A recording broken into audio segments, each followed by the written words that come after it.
ओम श्री सूर्याय नमः। संपूर्ण ब्रह्मांड को प्रकाश और ऊर्जा प्रदान करने वाले, समस्त रोगों का नाश करने वाले प्रत्यक्ष देव भगवान सूर्य देव को कोटि कोटि नमन। दोस्तों, आज हम आप सभी के समक्ष रविवार व्रत की पावन कथा कहने जा रहे हैं। ये व्रत विशेष रूप से सूर्य देव की कृपा, आरोग्य, मान सम्मान, आत्मबल और दाम्पत्य सुख की प्राप्ति हेतु किया जाता है। शास्त्रों के अनुसार जो भक्त श्रद्धा और नियम पूर्वक रविवार के व्रत करते हैं, उनके जीवन से दरिद्रता और मानसिक कष्ट दूर होते हैं। तो चलिए आइए सुनते हैं रविवार व्रत कथा। एक राजा था और एक रानी थी। उनके पास सिपाही, घोड़े, दास दासियां, धन दौलत सब कुछ था। सिर्फ उन्हें संतान नहीं थी। इस कारण से राजा और रानी बहुत ही ज्यादा दुखी रहते थे। संतान प्राप्ति के लिए उन्होंने हर तरह का दान, धर्म, धार्मिक अनुष्ठान, जप, मंत्र, व्रत, पूजा पाठ किए, लेकिन कोई भी फायदा नहीं हुआ। जब राजा रानी दोनों ही बुढ़ापे की ओर बढ़ रहे थे, बुढ़ापे की ओर बढ़ते गए तो क्या होना क्या था। दोनों गहन सोच में पड़ गए कि अब हमारे इतने बड़े राज्य का क्या होगा, कौन बनेगा इस राज्य का वारिस, कौन लेगा प्रजा की जिम्मेदारी। राजा रानी दिन रात इस चिंता में घुलने लगे। उन्हें खाने पीने की अब सुध भी नहीं रही थी। एक दिन राजा के दरबार में एक साधु आता है तो दासी रानी को बताती है। तब वह दासी से कहती है, ये मेरा अंतिम दान धर्म है, इसके बाद मैं अपने हाथों से कोई दान धर्म नहीं करूंगी। रानी चावल भरा छाछ हाथ में लेकर बाहर आती है। अब रानी भिक्षा देते हुए साधु को बहुत ही ज्यादा चिंता में लगती है। साधु पूछते हैं, रानी जी क्या हुआ, आप इतनी उदास क्यों हो। तब रानी साधु को सारी हकीकत बताती है और रोने लगती है। इस पर साधु कुछ पल के लिए गंभीर हो जाते हैं और कहते हैं, चिंता मत करो रानी, आपकी संतान की इच्छा अवश्य पूरी हो जाएगी। आपकी कोख से एक पुत्र जन्म लेगा, लेकिन वह मात्र 14 वर्ष तक ही आप लोगों के साथ रहेगा। उसके आगे वह मृत्यु लोक को प्राप्त हो जाएगा। इससे बढ़कर आपको कुछ देना मेरे लिए संभव नहीं है। अपनी पूरी बात करते करते उसने अपनी झोली में हाथ डाला और थोड़ी सी भभूत निकालकर रानी को दी और कहा, आप और महाराज दोनों इसे बांटकर ग्रहण करना, तुम्हें जल्दी ही पुत्र की प्राप्ति होगी। इतना कहकर साधु वहां से चला गया। अब साधु के जाने के बाद रानी सोचने लगी, 14 साल ही सही, इतने समय के लिए मुझे पुत्र तो मिलेगा, मेरे लिए इतना ही काफी है। उतने साल तक मैं उसे जी जान से बड़ा करूंगी, उसे ढेर सारा प्यार दुलार दूंगी, अपनी संतान की सारी मुरादें मैं पूरी करूंगी। उस रात राजा अपना समस्त राजकाज खत्म करके जब महल में आए तो रानी ने क्या किया, राजा को सारी बात बताई और साधु की दी हुई भभूत राजा को दिखाकर बोली, हे साधु महाराज, ये भभूत हम दोनों को ग्रहण करने को साधु बता गए हैं। राजा बोले, इतना दान धर्म किया, जब तप किया तब कोई फल नहीं मिला, तो इस भभूत से क्या हमें संतान की प्राप्ति हो जाएगी। उस पर रानी बोली, जब इतना सब कुछ किया है तो ये भी सही। राजा को अब किसी पर विश्वास तो था नहीं, लेकिन अपनी पत्नी को दुख ना पहुंचे इसलिए वे राजी हो गए। राजा राजी हो गए तो फिर क्या था। राजा रानी दोनों नहाते धोते और फिर अपने भगवान का स्मरण करते थे, अपने पुरखों को स्मरण करते थे और साधु महाराज के नाम का स्मरण करके वे भभूत बांटकर दोनों खाते थे। उसके बाद दोनों निश्चिंत होकर सो जाते थे। कुछ दिन गुजर जाते हैं और साधु द्वारा कहे अनुसार रानी गर्भवती हो जाती हैं। उस पर राजा रानी दोनों की खुशी समाए नहीं समाती। राजा रानी से बोला, महारानी सचमुच साधु महाराज की हम पर कृपा हो गई। अब 9 माह के बाद 9 माह 9 दिन और 9 घंटे पूरे होने के बाद रानी ने एक सुंदर पुत्र को जन्म दिया। राजा ने बड़ी धूमधाम से पुत्र का नामकरण किया। सारे राज्य में 8 दिन तक खूब अच्छा समारोह रखा गया, उत्सव मनाया गया। अब पुत्र की कुंडली देखने के लिए राज्य के सबसे बड़े विद्वान पंडित जी को भी बुलाया। कुंडली देखकर पंडित जी बहुत चिंतित हो गए और कहने लगे, महाराज, हमारा राजपुत्र सिर्फ 14 साल तक ही हमारे पास रहेगा। राजा को ये बात पता थी, रानी को भी साधु महाराज ने ये बात बता दी थी। दोनों चुप रह जाते हैं। उसके बाद राजा और रानी बड़े लाड़ प्यार से अपने बेटे को पालते हैं, उसकी हर ख्वाहिश पूरी करते हैं। थोड़े समय के लिए ही सही, भगवान ने संतान की उनकी मुराद पूरी कर दी थी, इसलिए वे हर समाधान मानते हैं। राजा को राजकुमार को बहुत प्यार दुलार करते हैं। राजपुत्र दिन प्रतिदिन बड़े होते रहे। अब एक 7 साल के हो जाते हैं तो राजा एक अच्छे गुरु की नियुक्ति करके उन्हें पढ़ाई लिखाई, राज्य शास्त्र, शास्त्र विद्या, घुड़सवारी इत्यादि 12 विद्याओं की शिक्षा दिलवाते हैं। जब वे सब शास्त्र विद्या में पारंगत हो जाते हैं और 12 वर्ष के हो जाते हैं, तब एक अच्छी सी राजकन्या खोजकर उसकी शादी कर दी जाती है। 2 साल और बीत जाते हैं, बेटा 14 साल का हो जाता है। एक दिन राजपुत्र राजा से बोलते हैं, पिताजी, मैं अपना सारा राज घूमकर देखना चाहता हूँ। आज तक मैंने सिर्फ इस रजवाड़े के अतिरिक्त कुछ भी नहीं देखा है। बेटे की बात सुनकर राजा चिंतित हो जाते हैं, क्योंकि पुत्र का 14वां साल शुरू हो गया था। अब कोई अनहोनी होने के वक्त नजदीक आ पहुंचा था, लेकिन राजा ये सब बातें पुत्र को नहीं बता सकते। अब क्या करना था कि राजा के चेहरे पर खुशी लाकर बेटे से कहते हैं, हाँ हाँ जरूर जाओ बेटा, तुम्हें अपना सारा राज्य घूमकर देखना चाहिए। कहाँ क्या है ये सब जानना चाहिए। कल मेरे बाद तुम्ही को तो राजा बनना है। मात्र एक बात का ध्यान रखना, तुम जहाँ पर रहो, क्या कर रहे हो, ये बात अपनी पत्नी को नहीं बताना। पुत्र कहता है, ठीक है पिताजी, आपने जो कहा है मैं वैसे ही करूँगा। अब राजपुत्र दिन भर अपनी पत्नी के साथ रहते हैं और रात को ठीक 12 बजे बिस्तर से उठकर बाहर चले जाते हैं और फिर सवेरा होने से पहले महल में आकर सो जाते हैं। ऐसा बहुत दिनों तक चलता रहा। अब पुत्र का 14वां साल खत्म होने में कुछ ही दिन बाकी थे। इतने में क्या होता है कि उसकी पत्नी यानी छोटी रानी रात में जाग जाती हैं। वह देखती हैं कि बिस्तर पर राजपुत्र नहीं है। वह महल में सब जगह देखती हैं तो राजपुत्र उन्हें कहीं भी नहीं दिखाई देते। तो अब वह क्या करें, किससे कहें, वे चुपचाप रहती हैं। फिर सुबह पर देखती हैं कि उनके पति अपनी जगह पर सोए हुए हैं। वह अपने पति से कुछ नहीं पूछती, लेकिन दूसरी रात भी वैसा ही होता है, तीसरी, चौथी, ऐसा बहुत दिन तक चलता रहता है। रानी बहुत चिंतित हो जाती हैं। पति रात को कहाँ जाते हैं, किससे मिलने जाते हैं, उनके मन में ढेर सारे सवाल उठने लगते हैं, लेकिन कुछ पूछने से उन्हें डर लगता है, शायद पति गुस्सा ना कर बैठें। सास ससुर से पूछने के बारे में सोचा तो अपनी कुल और मर्यादा बीच में आ जाती है। इस तरह से वह मनी मन कुढ़ती रहती हैं। इस हालत में ना तो वह खाना खाती हैं, ना कुछ खेल कूद करती हैं। वह दुबली पतली हो जाती हैं। राजकुमारी को एक बूढ़ी मालिन जो कि रोज फूल देने महल में आती हैं, उन बुढ़िया माता का ध्यान छोटी रानी पर जाता है। वे उससे पूछती है, बेटी तुम्हें किस बात का दुख है जो तुम इतनी सूख कर काटा हो गई हो। उस पर रानी कहती है, क्या बताऊं अम्मा तुम्हें, तुम्हारा राजपुत्र हर रात बिस्तर पे से उठकर कहीं चला जाता है और सुबह होने से पहले वापस आ जाता है। वे कहाँ जाते हैं, क्या वह प्रेमिका से मिलने जाते हैं? मैं ये सोच सोच कर अंजल ग्रहण नहीं कर पाती और इस कारण मैं दुबली पतली हो गई हूँ। बुढ़िया ये सब बातें सुनकर उन्हें एक उपाय बताती है, तो बेटी से करने को कहती है, आज रात तुम सोना मत, उसके पीछे पीछे जाकर देखना कि वे कहाँ जाते हैं, क्या करते हैं, तो तुम इस तरीके से उनकी खरीदारी भी कर लोगी और तुम्हारा भ्रम भी दूर हो जाएगा। अब रानी बुढ़िया के कहे के अनुसार चलती है। उंगली की जलन से उसे बड़ी देर तक नींद नहीं आती, लेकिन बाद में वह सो जाती है। दूसरे दिन सुबह बुढ़िया माता फूल लेकर आई।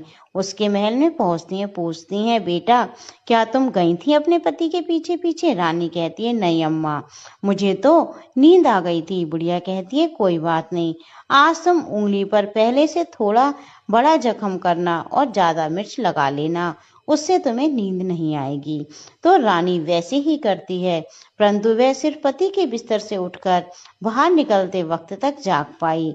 वह उसके पीछे नहीं जा सकी क्योंकि उस समय उसे नींद आ जाती है। दूसरे दिन जब बुढ़िया आती है तो उससे पूछने से पहले ही रानी रोने लगती है और कहती है, अम्मा मैं आज भी उनकी पहरेदारी ठीक से नहीं कर पाई। बुढ़िया कहती है, रोना नहीं बेटी, सब कुछ ठीक हो जाएगा। आज तुम और दिन से ज्यादा बड़ा जख्म करना और उस पर ज्यादा मिर्च छिड़कना, और एक काम करना बेटी, जब तुम्हारा पति बाहर निकले तो तुम उसका रास्ता रोकना। बुढ़िया ने जैसा बताया रानी वैसा ही करती है। आज रात उसे नींद नहीं आई। पति 12 बजे बिस्तर से उठकर जब महल से निकलने के लिए चलने लगा तो वह बुढ़िया ने जैसा उसे बताया था वह वैसा ही करती है। दौड़कर जाकर पति का रास्ता रोकती है और कहती है, तुम कहाँ जा रहे हो? किससे मिलने जाते हो? मुझे सब सच बातें सब सब बताओ। राजपुत्र उसे समझाने की बहुत कोशिश करता है कि देखो, अगर मैंने तुम्हें ये सब बताया तो मैं तुम्हें दोबारा नहीं मिल पाऊंगा। रानी कहती है, कोई बात नहीं, ना मिल पाओ, लेकिन आज रात तुम जहां जाते हो मुझे पहले बता के जाओ। राजपुत्र इस बात में निरुपाय हो जाता है। पत्नी की जिद के आगे उसकी एक भी नहीं चल पाती। ठीक उसी समय उसका 14वां साल खत्म होकर 15वां साल लगने वाला था। अब राजपुत्र सोचता है कि जो होता है वह हो जाने दो, और कुछ चावल मंत्रों से सिद्ध करके अपनी पत्नी को देकर कहता है कि इन चावल के दानों को दोनों हाथों की मुट्ठी में पकड़ना। पहले दाएं हाथ के पकड़े चावल मेरे ऊपर फेंकना, मैं कौन हूं तुम्हें पता चल जाएगा। बाद में बाएं हाथ से पकड़े चावल मेरे ऊपर फेंकना, मैं जैसा था तुम्हें मिल जाऊंगा। यदि तुम बाएं हाथ के चावल मेरे ऊपर फेंकना भूल गई तो मैं तुम्हें कभी नहीं मिल पाऊंगा। रानी कहती है, नहीं भूलूंगी। रानी बड़े आत्मविश्वास के साथ कहकर बाएं हाथ से पकड़े चावल अपने पति के ऊपर फेंक देती है तो राजपुत्र एकदम एक विशाल घोड़ा बन जाता है। एकदम उम्दा सफेद गर्दन पर लंबी आयाल, देखते देखते वह तेजी से दौड़ने लगता है। रानी उस घोड़े को एकदम भौचक्की होकर देखने लगती है और पति के बाएं हाथ के चावल फेंकने की जो बात कही थी वह भूल जाती है। उसकी आंखों के सामने घोड़ा महल से बाहर निकलकर चला जाता है। घोड़ा जो महल से बाहर जाता है वह वापस नहीं आता। अब रानी को बड़ा पश्चाताप होता है। वह स्वयं को कोसने लगती है, लेकिन अब कोई फायदा नहीं था। राजपुत्र अब वापस नहीं आया। सुबह होते ही महाराजा महारानी को सब बात पता चलती है तो उन्हें बहुत दुख होता है। वे बिस्तर पकड़ते हैं और राह देखते हैं एक दिन उनका बेटा वापस आ जाए। इस तरह 1 महीना गुजरता है, 2 महीने गुजरते हैं, 3 महीने गुजरते हैं, 6 महीने गुजरते हैं। राजपुत्र का कोई भी अता पता नहीं लगता। प्रधान राजपुत्र को ढूंढने के लिए राज के गांव गांव सिपाही भेजते हैं, लेकिन उसमें उन्हें कोई भी सफलता नहीं मिलती।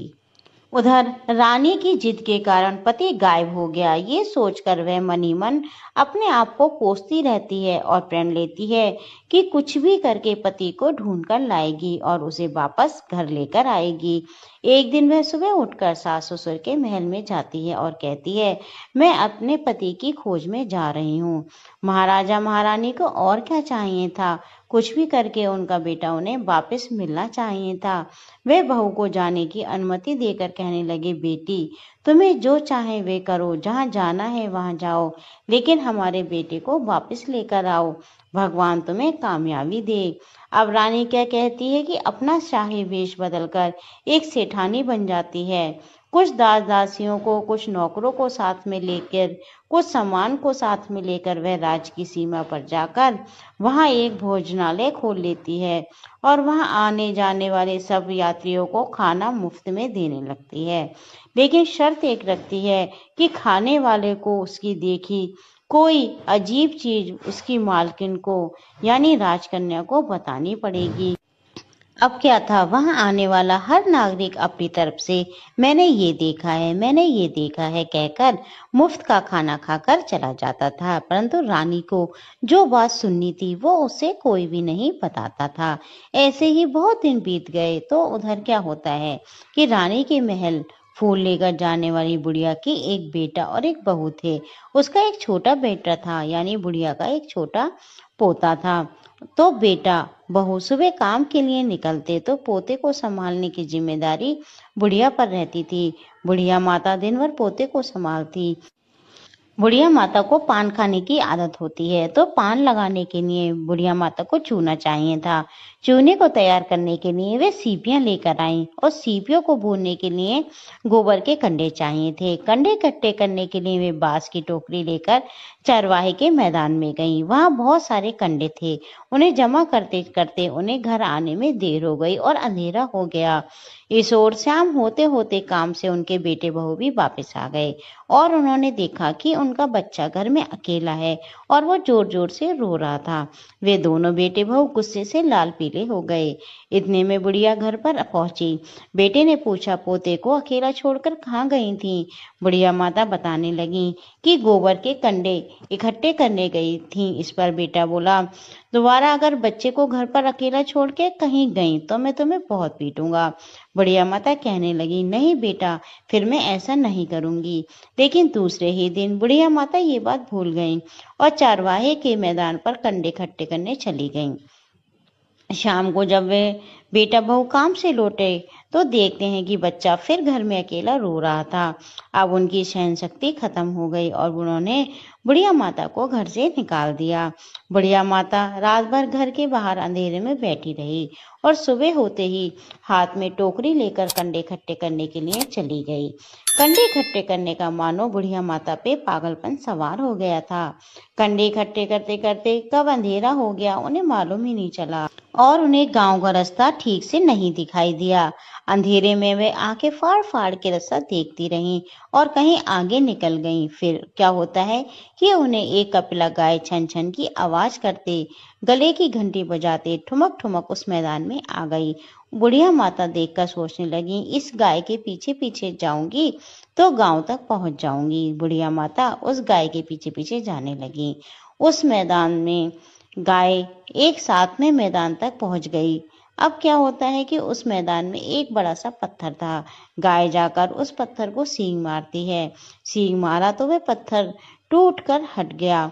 पाताल में नीचे जाने की सीढ़ियां दिखाई देने लगी। अब वह गाय उस सीढ़ियों से नीचे जाने लगी।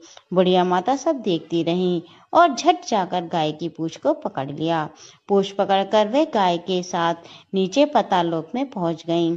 पाताल लोक में पहुंचते ही तुरंत गाय की पूंछ छोड़ दी और इधर उधर देखने लगी। वहीं बुढ़िया माता ने देखा कि पाताल में सब जगह जगमगाहट है, दिए जल रहे हैं, तेज रोशनी गाय के ऊपर पड़ती है और एक अद्भुत घटना घटने लगती है।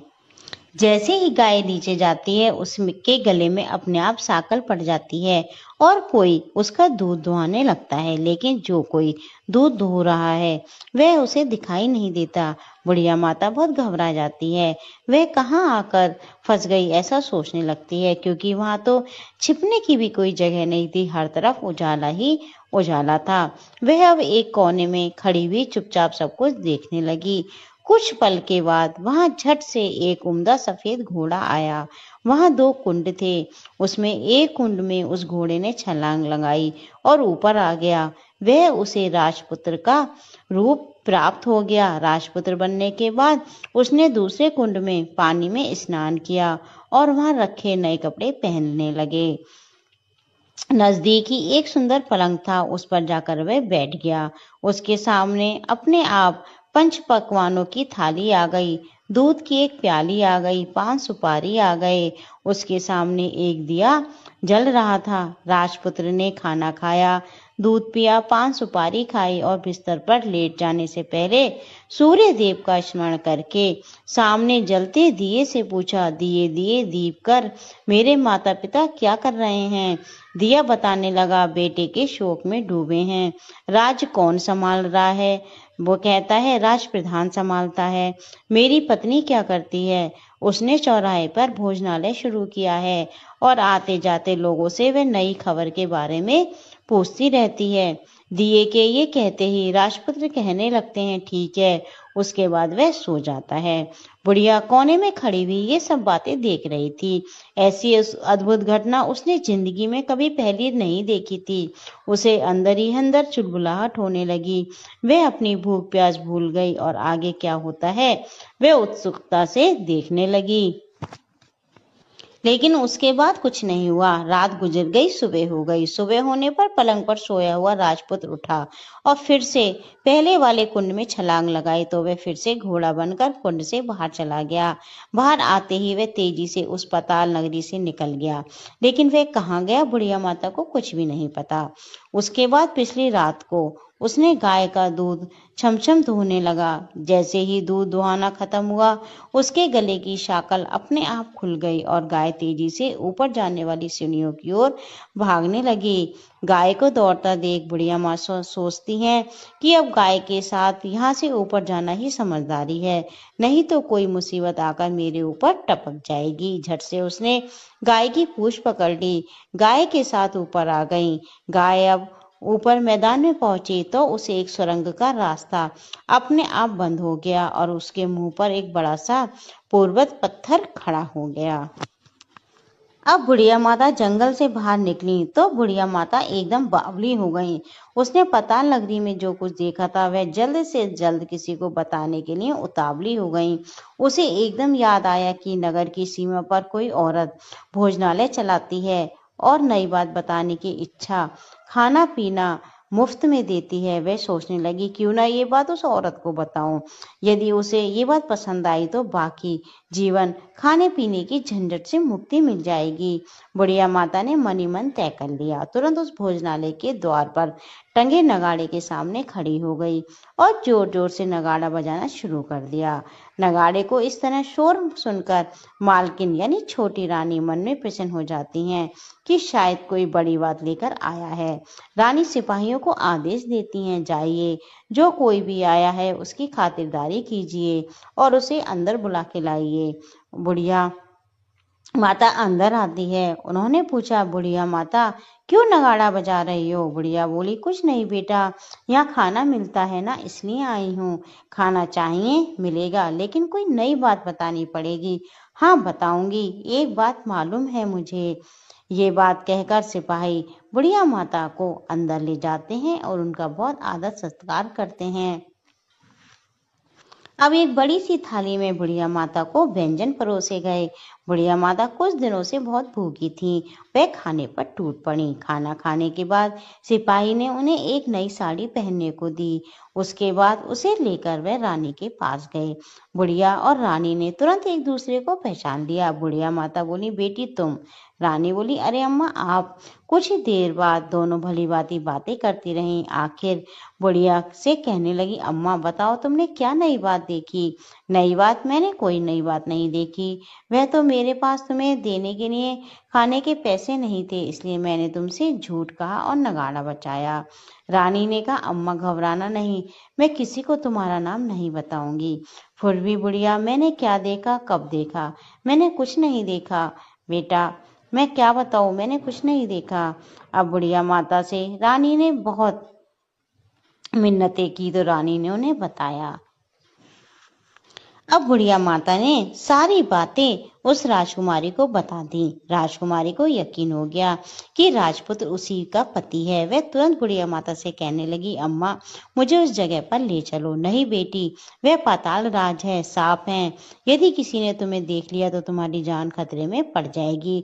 लेकिन रानी ने उनकी एक भी बात नहीं मानी और वह उस जगह पर जाने की जिद करने लगी। आखिर बुढ़िया माता ने उनका कहना मान लिया और वह उन्हें लेकर वहां पे जाने लगी। अब दोनों उसी मैदान पर पहुंची जहां की उन्हें गाय मिली थी और गाय का इंतजार करने लगी। दिन ढलते ही अंधेरा घिरने लगा और गाय हमेशा की तरह वहां पर आ गई। मैदान के उसी कोने में जहां पत्थर रखा था, गाय ने सींग मारा तो झट से पत्थर हटकर सुरंग जाने का रास्ता खुल गया। गाय उस रास्ते में नीचे उतर गई तो बुढ़िया और रानी कहने लगी, जल्दी आओ बेटा, हम गाय की पूंछ पकड़कर नीचे उतरेंगे। दोनों गाय की पूंछ पकड़कर नीचे उतर गईं। पहले बुढ़िया माता जिस कोने में छुपी थी उस कोने में छिप गईं। अब नीचे जब सब कुछ पहला जैसा घटित हो गया, गाय के गले में अपने आप साकर पड़ गई और कोई अदृश्य रूप से उसका दूध दूहने लगा। एक सफेद उम्दा घोड़े ने जाकर एक कुंड में छलांग लगाई तो राजपुत्र के रूप में ऊपर आया। राजपुत्र दूसरे कुंड में नहाने लगा। बाद में उसके सामने थाली आ गई, दूध की प्याली, पान, बीड़ा, ठीक वैसे ही हुआ जैसे कि पहले हुआ था। अब राजकुमार ने सूर्यदेव का स्मरण किया और दिए से पूछने लगे, दिए दिए दीप कर मेरे माता पिता क्या कर रहे हैं? तो दिए ने अब कुछ भी जवाब नहीं दिया, बल्कि वह बुझ गया। राजपुत्र को कुछ अघटित हुआ है इसका संदेह हो गया। वह उदास हो गए और जो कुछ हुआ है वह कह दो, ऐसा सोचकर सोने के लिए बिस्तर पर लेट गए। अब रानी का संयम छूट गया। वह दौड़कर पति के पास गई और उसके पैर पकड़ने के लिए आगे बढ़ने लगी। राजपुत्र तुरंत ही पत्नी को पहचान गए।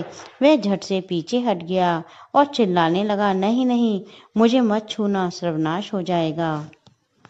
अब रानी दोनों हाथ जोड़कर पति से अपनी भूल स्वीकार करने लगी। स्वामी, मुझसे भूल हो गई। मुझे आपसे नहीं पूछना चाहिए था कि आप रात को कहाँ जाते हो। मैं अपनी भूल स्वीकार करती हूँ।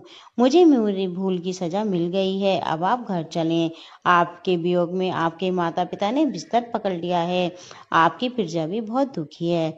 इस पर राजपुत्र कहने लगे, वहीं तो एक बार तुम गलती कर बैठी, अब दोबारा मत करना, नहीं तो अब मैं तुम्हें जो दिख रहा हूँ वह भी नहीं दिखूंगा। रानी विलाप करने लगी, जोर जोर से जमीन पर सिर पटकने लगी। राजपुत्र के मन में उसके प्रति दया आ गई। वह कहने लगा, यदि तुम मुझे पाना चाहती हो तो तुम्हें एक काम करना होगा। काम कठिन है, लेकिन वह तुम्हें अकेले ही करना होगा। राजकुमारी बोली, कहो स्वामी, कितना भी कठिन काम हो मैं उसे पूर्ण करूंगी। रानी कहने लगी। इस पर राजपुत्र ने उसे बताया कि तुम पाताल से ऊपर जाते ही तुम्हें एक घना जंगल नजर आएगा। ऐसे 6 जंगल पार करने के पश्चात 7वां जंगल मिलेगा। वह जंगल सबसे घना है। उस जंगल के बीचों बीच एक पीपल का पेड़ है। उसके पास की जगह पत्ते, फंदे, जटाएं, कांटे इत्यादि से ढक चुकी है। वहां शेर, भालू, सांप सभी धमा चौकड़ी लगाकर बैठे हैं। तुम सबको भगाकर वह जगह साफ करनी है, जिसकी गोबर से लिपाई करनी है और उसे पवित्र स्थान बनाना है, रंगोली से सजाना है। उसके बाद वहां धूप, कपूर, अगरबत्ती जलानी है, फूल कुमकुम से पेड़ की तने की पूजा करनी है, दूध दही से बने चावल का भोग चढ़ाना है। ये सब दोपहर के 12 बजे से पहले करना होगा। 12 बजने के समय तुम्हें उस जगह पर बैठकर सूर्य भगवान का ध्यान करना है। ठीक 12 बजे सूर्य भगवान का रथ वहां पर उतरेगा।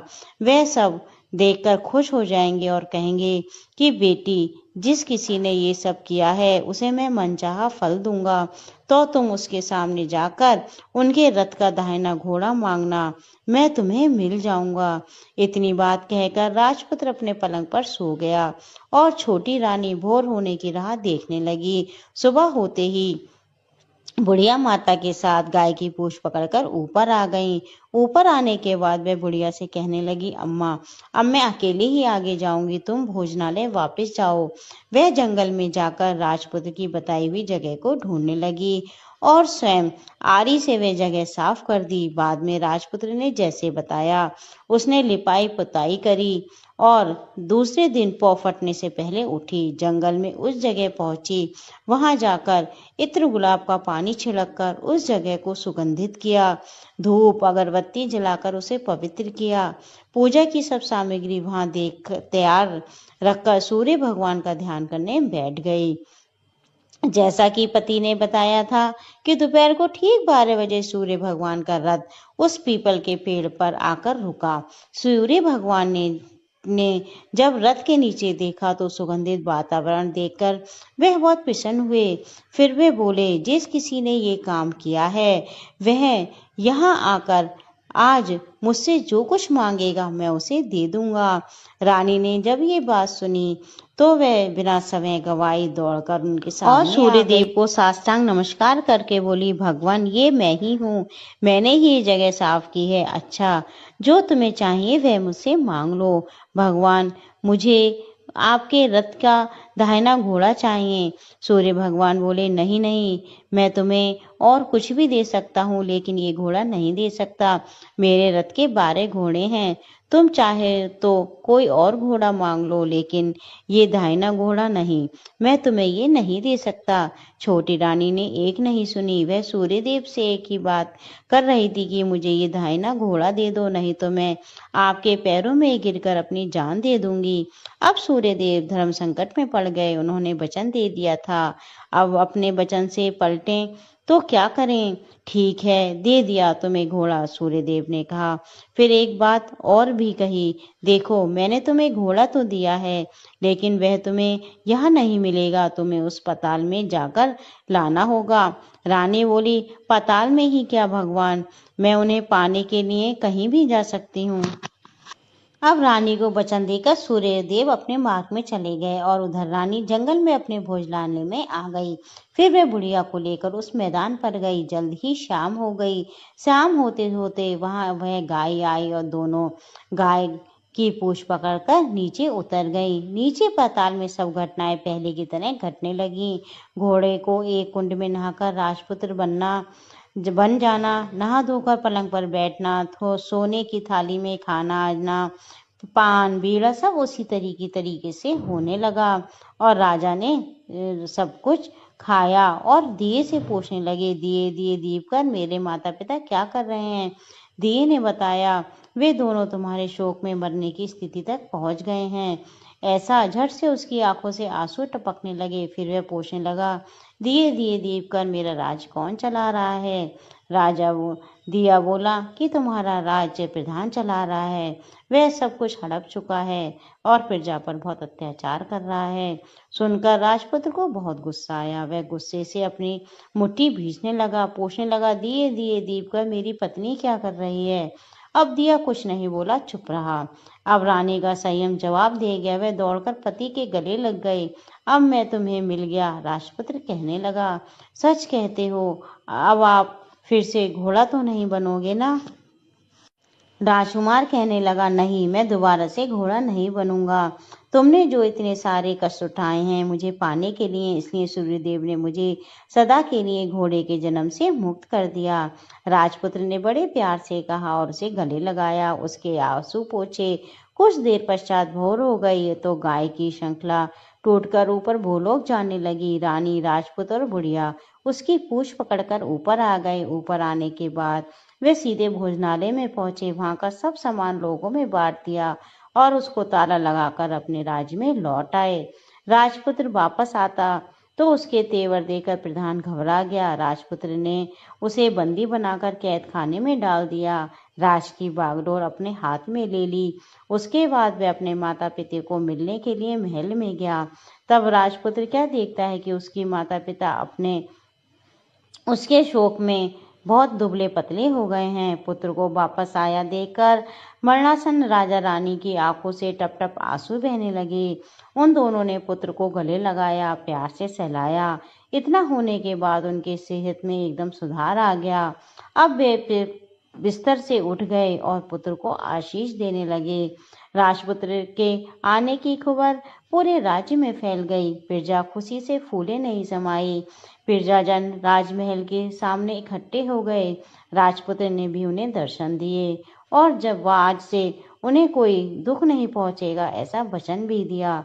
अब राजा अपने पुत्र का राज्याभिषेक करने लगे और उसे सिंहासन पर बिठाया। बहू को महारानी का दर्जा दिया। स्वयं अपनी पत्नी के साथ ईश्वर स्मरण करते करते अपनी खुशी से दिन व्यतीत करने लगे। महाराजा बना राजपूत अच्छी तरह से राज्य चलाने लगा और अपनी पत्नी के साथ सुख शांति से जीवन व्यतीत करने लगा। उस बुढ़िया माता को रानी ने अपने पास ही रख लिया, उसकी अच्छी तरीके से देखभाल करने लगी। बुढ़िया और उसके बुढ़ापे के दिन अच्छे से गुजर गए। बोलो सूर्य भगवान की जय।